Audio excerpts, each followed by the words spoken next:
Hello friends, knowledge versatile welcomes you. আমরা delexical verb নিয়ে আলোচনা করছি। আজকের আলোচনায় থাকবে হ্যাভ।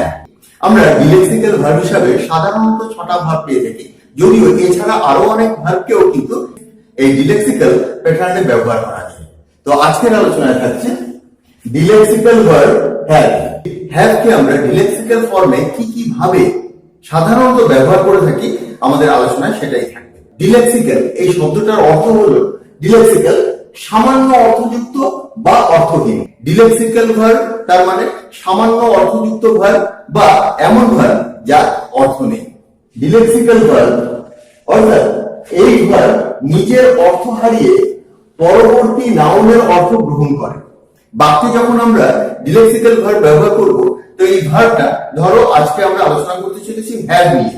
এই হ্যাভটাকে আমরা যখন বাক্যে ব্যবহার করব, হ্যাভের যে নিজস্ব অর্থ রয়েছে মূল ভার্ব হিসাবে, হ্যাভের যে অর্থ রয়েছে, হ্যাভ কিন্তু সেই অর্থটাকে হারিয়ে ফেলবে বা সামান্যই সেই অর্থটাকে গ্রহণ করবে। পরিবর্তে এই হ্যাভের পর যে নাউনটা থাকবে তার অর্থটাকেই সে ভার্ব রূপে গ্রহণ করবে। সাধারণত হ্যাভ কথার অর্থ পজেশন অর্থাৎ অধিকারে কিছু থাকা। আই হ্যাভ এ পেন, আমার একটা কলম আছে। I had a pen, আমার একটা কলম ছিল। I shall have a pen, আমার একটা কলম হবে। কিন্তু ডিলেক্সিক্যাল ফর্মে হ্যাভ এর যখন আমরা ব্যবহার করব, এই হ্যাভ বলতে অধিকারে থাকা এই অর্থটা কিন্তু প্রকাশ পাবে না। এর পরিবর্তে হ্যাভ এর পর যে নাউনটা থাকবে সেই নাউনের অর্থটা কি ভার্ব রূপে গ্রহণ করবে। আমরা কিন্তু এবার উদাহরণের মাধ্যমে বিষয়টাকে দেখব। I had a nice drink, I had a nice drink, আমি সুন্দর পানীয় পান করেছিলাম। এখানে I had a nice drink, আমি সুন্দর পানীয় পান করেছিলাম।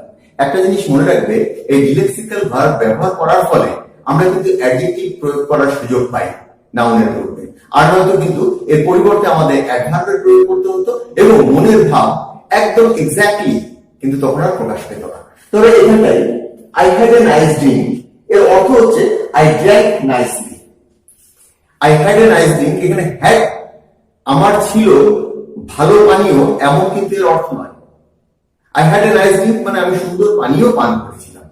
এটাকে যদি আমরা সোজাসুজি ভার্বের মাধ্যমে প্রকাশ করি তখন এর অর্থটা হবে I drank nicely। অর্থাৎ অর্থটা একটু কিন্তু ঘুরে যাচ্ছে, আমার মনের ভাব সম্পূর্ণ প্রকাশ পাচ্ছে না। আমি সুন্দর পানীয়, দারুণ পানীয় পান করেছিলাম এই অর্থটা প্রকাশ পাচ্ছে না, আমি সুন্দরভাবে পান করেছিলাম এই অর্থে চলে আসছে। তো তোমরা মনে রাখবে, এখানে দেখো হ্যাড, এই হ্যাড অর্থাৎ ছিল, কারণ অধিকারে কিছু ছিল এই অর্থে আর নেই। এখানে ড্রিঙ্ক অর্থাৎ পানীয় এবং পান করেছিলাম, দুটো অর্থেই চলে আসছে। পান করা অর্থে আমাদের এই হ্যাডের প্রয়োগ হচ্ছে। তারপরে দেখো শি হ্যাড এ কোয়ারেল, তার ঝগড়া হয়েছিল। এখানে হ্যাড তার অধিকারে কিছু ছিল এমন অর্থ প্রকাশ করছে না। কোয়ারেল এটারই ভাগ ফর্মটা তোমাকে ইউজ করতে হবে, কোয়ারেল, সে ঝগড়া করেছিল। শি হ্যাড এ কোয়ারেল এর মানে সে ঝগড়া করেছিল। শি কোয়ারেল, শি কোয়ারেল, এখানে যে নাউনটা রয়েছে এই কোয়ারেল, এটা ভার্ব থেকে নেওয়া নাউন। তো এই কোয়ারেলটারই ভার্ব ফর্ম হয়ে যাচ্ছে quarrel, she quarrel. She had A quarrel এর আরেকটা ফর্ম হচ্ছে শি কোয়ারেল। তো আশা করি বুঝতে পেরেছো যে এখানে এই হ্যাডটা কিন্তু কোনো অর্থ প্রকাশ করছে না। কোয়ারেল ঝগড়া করা এই অর্থটাকে নিজের মধ্যে নিয়ে ঝগড়া করেছিল এই পুরো বিষয়টাকে পরিষ্কার করছে। শি হ্যাড এ কোয়ারেল, এটা টেন্সটাকেও কিন্তু তোমার ক্লিয়ার করে দিচ্ছে। এখানে তোমরা বুঝতে পারছো হ্যাড রয়েছে অর্থাৎ সে ঝগড়া করেছিল। এবার আমরা ডিলেক্সিক্যাল ভার্ব হিসেবে হ্যাভ কোন কোন ক্ষেত্রে প্রয়োগ করা যায় আমরা তার আলাদা আলাদা রূপগুলো দেখব। প্রথমে রয়েছে ফুড অ্যান্ড ড্রিঙ্ক অর্থাৎ খাবার এবং পানীয়। কোনো খাবার বা পানীয় গ্রহণ করা অর্থে আমরা এই হ্যাভ এর প্রয়োগ করে থাকি। এখানে হ্যাভ মানে আমার অধিকারে আছে সেই অর্থ নয়, এখানে আমি খাই, খেয়েছিলাম, খাবো, পান করি, পান করেছিলাম, পান করব এই অর্থ প্রকাশ করবে। আর কিসের সাথে এর ব্যবহার হয়? এই meal, breakfast, lunch, dinner, snack, snack মানে টিফিন, ফুড খাবার, ড্রিঙ্ক টিফিন, অর্থাৎ সমস্ত খাদ্যদ্রব্য বা খাবার পানীয় এর আয়োজনের ক্ষেত্রে আমরা কিন্তু এই হ্যাভ এর ব্যবহার করছি। খাবার গ্রহণ করার ক্ষেত্রে, পানীয় গ্রহণ করার ক্ষেত্রে আমরা এই হ্যাভ এর প্রয়োগ করছি। I am having a drink, আমি পানীয় পান করছি। I am having a drink, actually এখানে হ্যাভিং কথার অর্থ হচ্ছে গ্রহণ করা, না, এখানে হ্যাভিং করার অর্থ হচ্ছে drinking. I am drinking. I am having a drink কথার অর্থ আমি পান করছি, আই এম ড্রিঙ্কিং।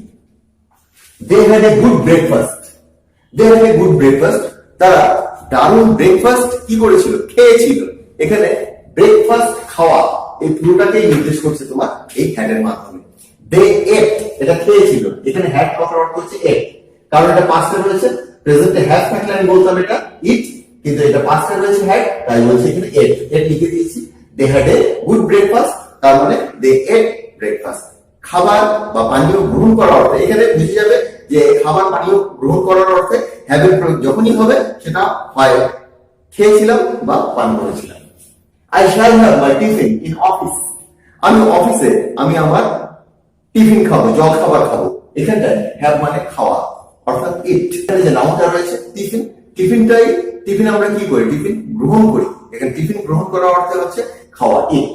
তো এখানে খাওয়া এবং পান করার অর্থে আমরা পেলাম হ্যাভ এর ব্যবহার। তারপরে আছে টকিং, তো বিভিন্ন ভাবে কারোর সাথে কথা বলা, আলোচনা করা, ছোট বক্তব্য রাখা, তো সেগুলো করার ক্ষেত্রে কিন্তু আমরা এই হ্যাভ এর প্রয়োগ করব। এক্ষেত্রে হ্যাভ এর প্রয়োগ যখনই হবে তার মানে কথা বলা। টকিং, এ চ্যাট সামান্য কথা বলা, এ কনভারসেশন কথোপকথন চালিয়ে যাওয়া, এ টক কথা বলা, এ ডিসকাশন একটা আলোচনা, অর্থাৎ কোনো বিষয়টাই কথা বলা, আলোচনা ইত্যাদি। এক্ষেত্রে হ্যাভ এর ব্যবহার হলেই হবে talk. They will have a discussion, তারা একটা আলোচনা করবে। এখানে এখানে ডিসকাশন এর ভার্ব ফর্ম হচ্ছে ডিসকাস, এবং এখানে হ্যাভ যে রয়েছে এটার অর্থ হচ্ছে discuss. They will discuss, they will discuss এটা না বলে বলছি they will have a discuss. এখানে হ্যাভ এর নিজের কোনো অর্থ নেই, এখানে এই ডিসকাসটাকে এর ভার্ব অর্থ নিয়ে প্রকাশ করছে, তারা একটা আলোচনা করবে। Shall we have a chat discussion, আমরা কি কথা বলবো, আমরা কি আলোচনা করব। হ্যাঁ, shall we have a conversation, তো এই ক্ষেত্রে চ্যাট বা কনভারসেশন এর যে ভার্ব ফর্মটা সেটা হচ্ছে টক, আমরা কি কথা বলবো, shall we talk.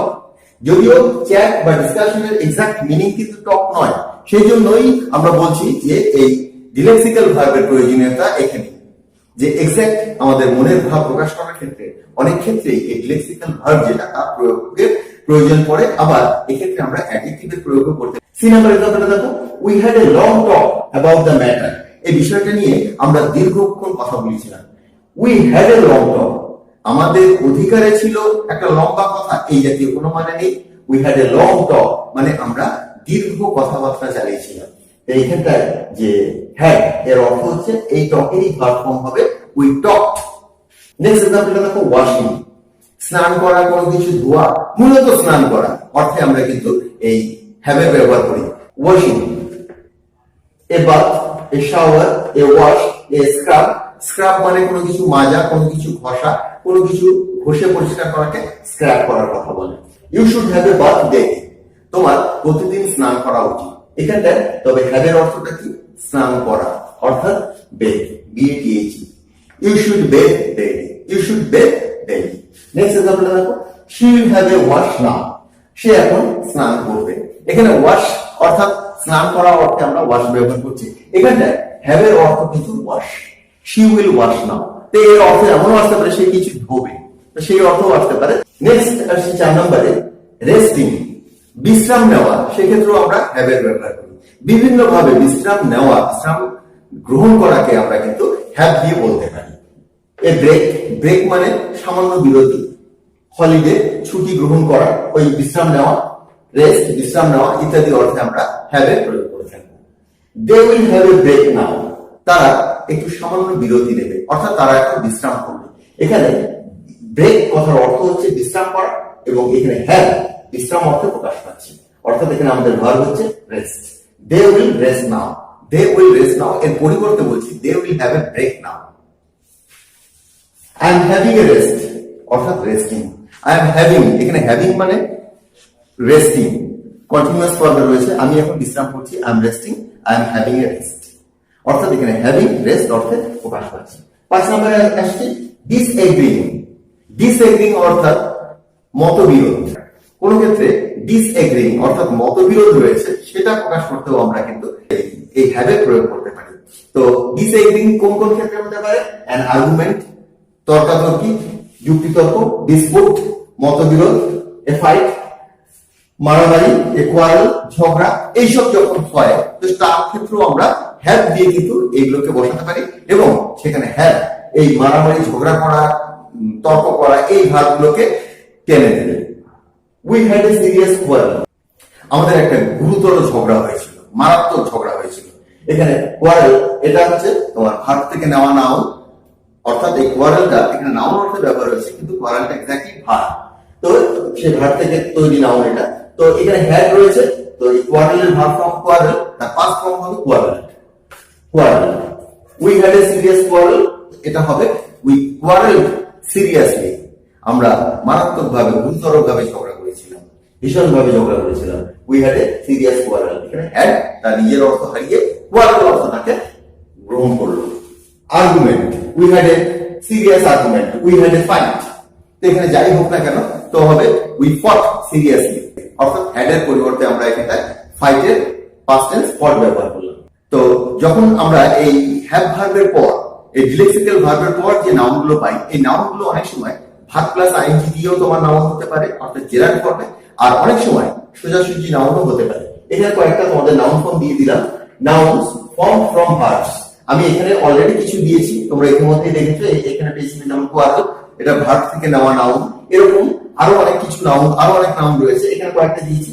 A look, I had a look মানে আমি তাকিয়েছিলাম, আই হ্যাড এ লুক মানে আমি তাকিয়েছিলাম।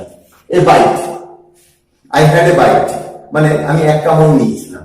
এ ড্রিঙ্ক, আমরা প্রথমেই ব্যবহার করেছি I have a drink, I had a drink মানে আমি পানীয় পান করেছিলাম।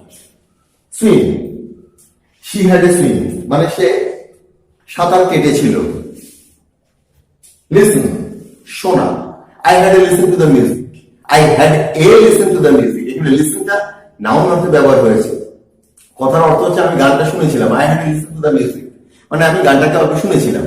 তো I listen to the music তার পরিবর্তে বললাম I had a listen to the music. তো আজকে আমরা ডিলেক্সিক্যাল ভার্ব হিসাবে হ্যাভ এর ব্যবহার দেখলাম। হ্যাভ কে আমরা বিভিন্ন ভাবে, কোনো কিছু মূলত গ্রহণ করা অর্থে কিন্তু আমরা এই ডিলেক্সিক্যাল ভার্ব হ্যাভ এর প্রয়োগ করি। আর হ্যাভ অধিকারে কিছু আছে, সাধারণত এই অর্থ প্রকাশ করে, কিন্তু ডিলেক্সিক্যাল ভার্বে এরপর যে নাউন আছে সেটাকে ভার্ব রূপে গ্রহণ করে এর অর্থটা প্রকাশ হয়। তো আজকের আলোচনাটা আমি এখানেই শেষ করছি। আমার পূর্ববর্তী ভিডিওর কিছু লিংক তোমরা নিচে ডেসক্রিপশনে পেয়ে যাবে, সেগুলোকে ক্লিক করে দেখে নিও, খুবই ইম্পর্টেন্ট সেগুলো। And if you like the video, hit bye. Thanks for watching.